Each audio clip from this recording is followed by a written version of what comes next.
నన్ను ఆశీర్వదించమ్మా. ఏమని? ఇన్నాళ్ళు జైల్లో కూర్చుని ప్రతి క్షణం ఏ పగ తీర్చుకోవాలని రగిలిపోయాను. ఆ పగ తీర్చుకునే సమయం దగ్గర పడింది. ఈ ఆవేశంలో వెళ్ళి ఏం చేస్తా?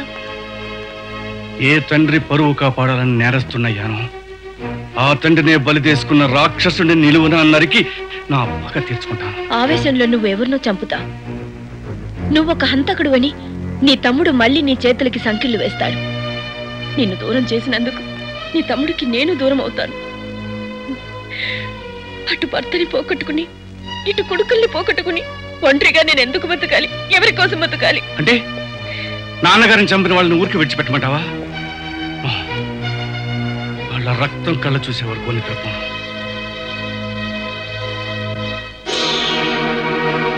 రక్తం చూడటమే నీ దేహమైతే ఇదిగో రక్తం.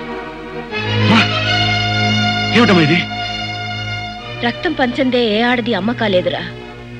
నీకు ఈ రక్తం చాలదంటే నన్ను చంపి అటు వెళ్ళు. నాకు నువ్వే తలకురివి పెడతానని మాటిచ్చావు కదా, నీ మాట చెల్లుతుంది.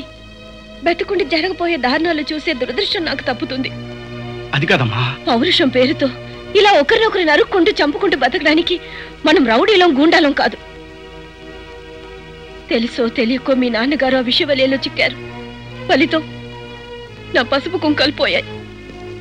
మీ నాన్నగారిని నా కళ్ళ ముందే దారుణంగా చంపినా నేను మాత్రం ఎందుకు చావకుండా బతుకున్నానో తెలుసా? ఆయన కోసం జైలుకి వెళ్ళిన నువ్వు వస్తావని. మీ అన్నదమ్ములిద్దరూ పెళ్లిళ్ళు చేసుకుని హాయిగా కాపురాలు చేసుకుంటుంటే చూసి ఆనందించాలని. ఎట్టి పరిస్థితిలోనూ వాళ్ళ జోలికి వెళ్ళనని నాకు ప్రమాణం చెయ్యి.